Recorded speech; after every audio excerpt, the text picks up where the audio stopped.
चलिए शुरुआत करेंगे बुलेटिन की खबरों में। बढ़ते हैं आगे। प्रदेश में जारी सियासी घमासान के बीच राज्य सरकार ने कर्मचारियों के लिए बड़ा ऐलान किया है।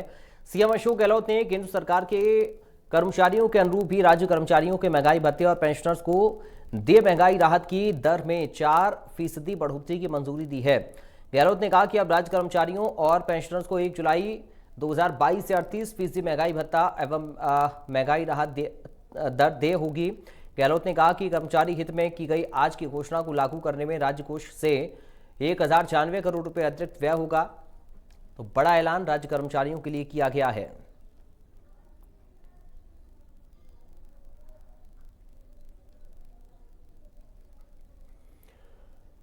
तो अशोक गहलोत का ट्वीट हम आपको दिखा रहे हैं। राज्य कर्मचारियों के लिए यह ऐलान किया गया है कि इन सरकार के कर्मचारियों के अनुरूप ही राज्य कर्मचारियों को महंगाई भत्ते और पेंशनर को दे महंगाई राहत की दर में 4% बढ़ोतरी को मंजूरी दी गई है। अब राज्य कर्मचारी और पेंशनर्स को 1 जुलाई 2022 से 38% महंगाई भत्ता एवं महंगाई राहत दर दे होगी।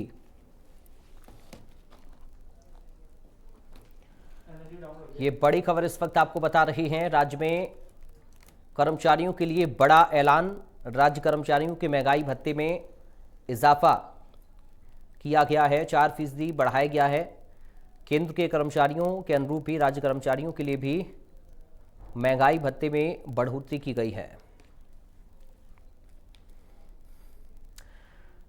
मंत्री प्रताप सिंह खाचरियावास का बयान सामने आया। सीएम की दिल्ली यात्रा से पहले दिल्ली यात्रा पहले से तय, ये खाचरियावास की ओर से कहा गया। मीडिया गलत अफवाह फैला रही है। कांग्रेस हमारा एक परिवार है। 102 विधायकों की भावना संगठन को बतानी होगी। सीएम 102 विधायकों के अभिभावक हैं। विधायकों की आवाज उठाना उनका काम है। उन्होंने विधायकों को जुबान दी थी। बीजेपी के अंदर डेमोक्रेसी खत्म हो गई है, कांग्रेस के अंदर डेमोक्रेसी है। हम पार्टी नेतृत्व का सम्मान करते हैं। मुख्यमंत्री अभी रिजाइन नहीं कर रहे हैं, ये उनकी ओर से कहा गया है। तो सीएम की दिल्ली यात्रा पहले से तय, ये खाचरियावास की ओर से कहा गया। प्रताप सिंह खाचरियावास ने बयान दिया, आप जो अफवाह फैला रहे हैं ऐसा कुछ भी नहीं है। ये प्रताप सिंह खाचरियावास ने बयान दिया है। कांग्रेस हमारा एक परिवार है, ये भी उनकी ओर से कहा गया। 102 विधायकों की भावना संगठन को बतानी होगी। प्रताप सिंह खाचरियावास ने ये बात कही है। सीएम 102 विधायकों के अभिभावक हैं, ये भी उनकी ओर से कहा गया। विधायकों की आवाज उठाना उनका काम है, यानी कि मुख्यमंत्री का काम विधायकों की आवाज उठाना है, ये प्रताप सिंह खाचरियावास ने कहा। उन्होंने विधायकों को जुबान दी थी, ये भी वो कहते हुए नजर आए। पार्टी में बीजेपी के अंदर डेमोक्रेसी खत्म हो गई है, ये भी प्रताप सिंह खाचरियावास की ओर से कहा गया है। कांग्रेस में डेमोक्रेसी है, ये खाचरियावास ने बयान दिया है। तो ये ग्राफिक के जरिए आपको बता रहे हैं प्रताप सिंह खाचरियावास ने क्या कुछ कहा। नामांकन का गहलोत जी को पता है, ये उनके ऊपर ही छोड़ा खाचरियावास ने। मुख्यमंत्री से सभी रोज मिल रहे हैं, इस बात का जिक्र भी खाचरियावास करते हुए नजर आए। हम पार्टी नेतृत्व का सम्मान करते हैं, ये प्रताप सिंह खाचरियावास की ओर से कहा गया है। उन्होंने कहा कि सभी हमारे परिवार के लोग हैं। मुख्यमंत्री अभी रिजाइन नहीं कर रहे हैं, ये भी प्रताप सिंह खाचरियावास की ओर से कहा गया है। और कुछ क्या कहा सुनाते हैं आपको। हमारा एक परिवार है और 102 विधायकों की भावना संगठन को नेतृत्व को बतानी होगी तो सारी बताएंगे। 102 विधायकों के अभिभावक हैं वो। 102 विधायकों ने उनसे कहा था कि हमारी भावना, हमारा सम्मान, राजस्थान की जनता की आवाज, अभी राजस्थान के विधायकों की आवाज उठाना आपका काम है। हमारी राष्ट्रीय अध्यक्ष सोनिया गांधी जी के आह्वान पर पूरे देश में कांग्रेस का कार्यकर्ता बीजेपी के खिलाफ लड़ रहा है। राहुल जी की पदयात्रा चल रही है, पूरा देश कांग्रेस की तरफ देख रहा है। कांग्रेस मजबूत है। कांग्रेस मोदी सरकार के जुल्म के खिलाफ राहुल गांधी जी के नेतृत्व में, सोनिया गांधी जी के नेतृत्व में लड़ती रहेगी। अशोक गहलोत जी के नेतृत्व में काम करते रहेंगे हम सब। और इतना कह सकता हूँ, महंगाई, गरीबी, बेरोजगारी और नफरत की जो राजनीति बीजेपी कर रही है, उसका जवाब देने के लिए राहुल गांधी सड़कों पर उतरे हैं। 3 नेताओं को जो नोटिस मिले, शांति धारीवाल जी हमारे संसदीय कार्य मंत्री हैं, हमारे महेश जोशी जी मुख्य सचेतक हैं, उनको जो नोटिस मिले हैं वो समझदार हैं। हमारे परिवार के मुखियाओं ने कांग्रेस पार्टी के नेतृत्व ने वो नोटिस दिए हैं। नोटिस देना उनका अधिकार है, उनका हक है। हमारे नेता अपने परिवार के सदस्यों को, कार्यकर्ताओं को नोटिस देंगे तो उसका जवाब वो देंगे। हम पार्टी नेतृत्व का सम्मान करते हैं, कांग्रेस नेतृत्व का सम्मान करते हैं। अजय माकन जी, खड़गे साहब हमसे दूर नहीं है, ना सोनिया गांधी जी हमसे दूर है। सब हमारे परिवार के सब हमारे परिवार के लोग हैं और उन नोटिसों का जवाब वो लोग देते। मंत्री प्रताप सिंह खाचरियावास ने राजस्थान के राजनीतिक संकट और कांग्रेस के 3 नेताओं को नोटिस जारी करने के मामले पर बयान दिया और कहा कि हमारे परिवार का मामला है और हम इसका जवाब देंगे। सोनिया गांधी ने 10 साल तक देश में शासन किया। साथ ही पीएफआई को बैन किए जाने पर कहा कि कांग्रेस ने आतंकवाद के खिलाफ लड़ाई लड़ी और इंदिरा गांधी देश के लिए शहीद हो गई। बैन लगाकर बीजेपी नाटक कर रही है। बीजेपी सिर्फ ध्यान भटकाने के लिए रास्ता ढूंढती है। उन्हें न देश से मतलब है, न जनता से मतलब है, सिर्फ वोट से मतलब है। आतंकी गतिविधियों में कांग्रेस पूरे देश और हर सरकार के साथ खड़ी है। उन्होंने क्या कुछ और कहा, सुनाते हैं आपको। का सवाल है, ये हमारे परिवार का मामला है। शांति धारीवाल जी और महेश जोशी जी और तमाम लोग जिनको नोटिस मिला है, ये एक परिवार का मामला है। नोटिस मिला, उसका जवाब देंगे वो। और परिवार में कोई बात होती है तो उसका जवाब देना, समाधान करना तो लीडरशिप के हाथ में। सोनिया गांधी जी ने 10 वर्ष तक देश पर शासन किया यूपीए चेयरपर्सन के रूप में और प्राइम मिनिस्टर मनमोहन सिंह जी को बनाया, खुद नहीं बनकर।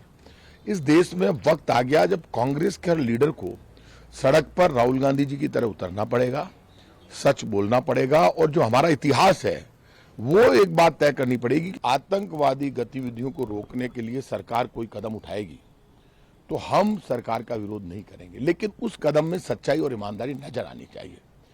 कभी भी पीएफआई में कहीं गलत गतिविधियां, देश विरोधी गतिविधियां कर रही है, पीएफआई को मैं ज्यादा नहीं जानता, ना मैंने समझा ना जानता उनको, तो उनके खिलाफ सख्त से सख्त कार्रवाई होनी चाहिए, बैन होना चाहिए। और किया उन्होंने, तो ये बैन आप पहले कर देते। ये बैन की डिमांड तो मैं पहले उठा चुका हूं यहाँ पर। तो आप इतने दिन क्या कर रहे थे? जब आपके शासन को 8 साल हो गए, उसके बाद आपको पीएफआई को बैन करने की याद आई है। अब दिल्ली जा रहे हैं तो आप ये मानकर चलो कि कुछ ना कुछ खेल है। कहा जा रहा है ग्रेस में अभी भी सबसे आगे हैं। पहले बिल्कुल बिल्कुल। देखिए, अशोक गहलोत जी धीर, गंभीर, विनम्र आदमी है और उनके ऊपर लोग भरोसा करते हैं। पार्टी नेतृत्व सोनिया गांधी जी, राहुल गांधी जी भरोसा करते हैं।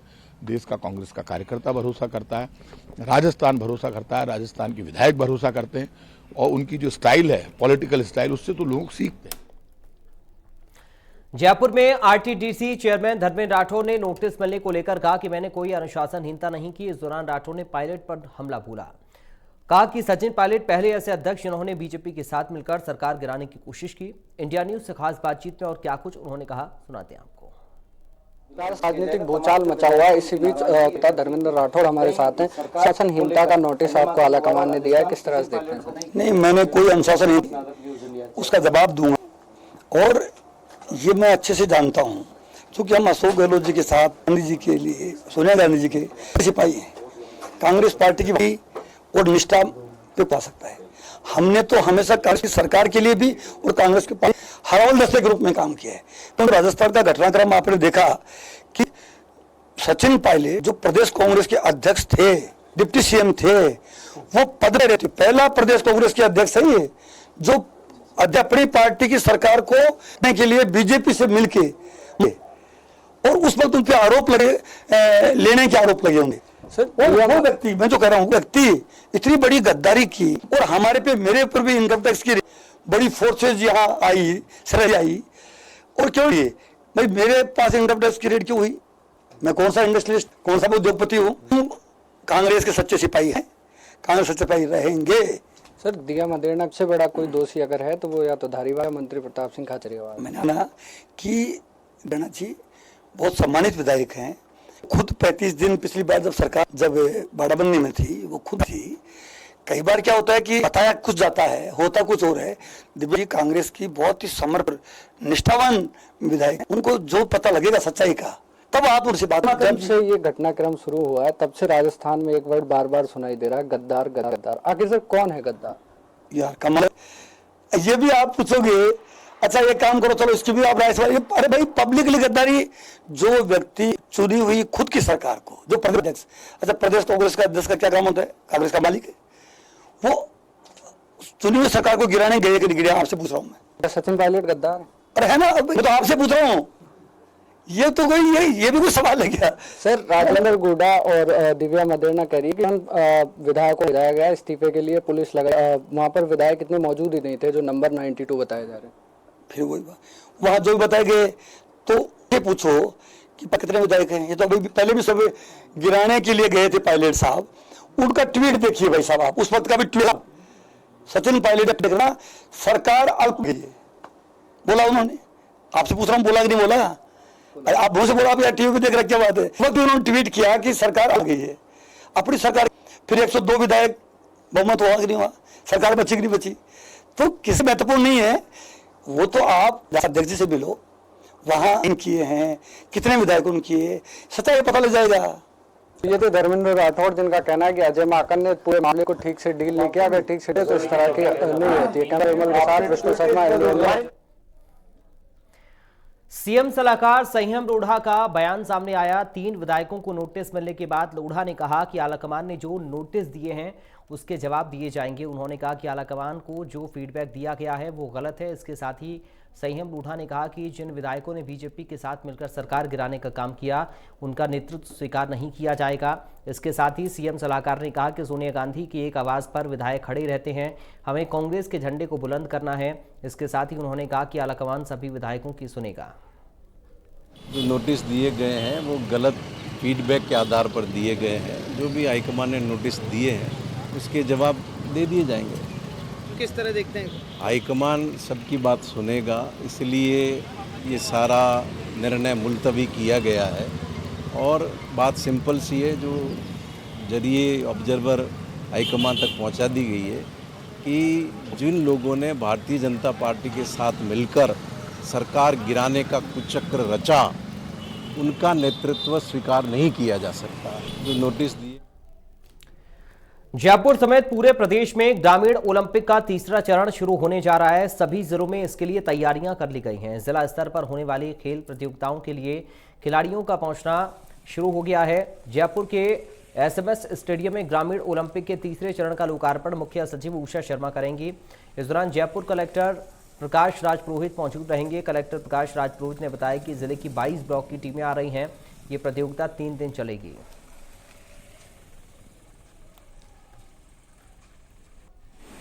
जो हमारे ग्रामीण ओलंपिक्स का तीसरा चरण शुरू हो रहा है, जिसमें जिला स्तर पर प्रतियोगिताएं हैं।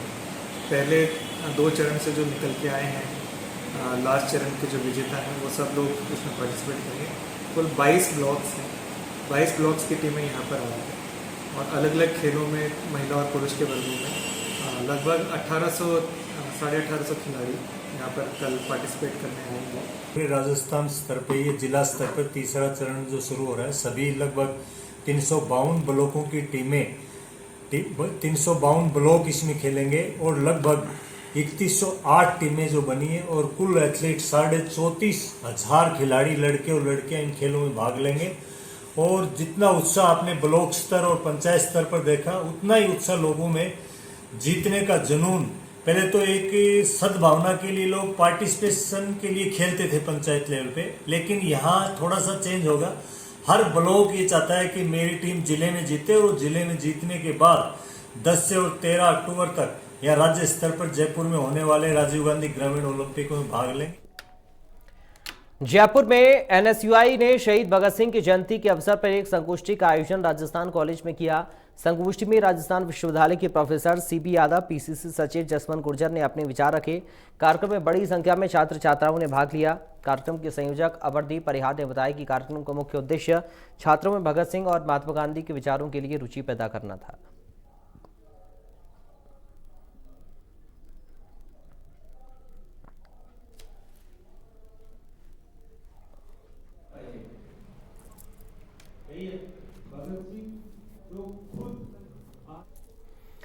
जयपुर के आमेर स्थित नाहरगढ़ बायोलॉजिकल पार्क में चौसिंगा ने 2 बच्चों को जन्म दिया है।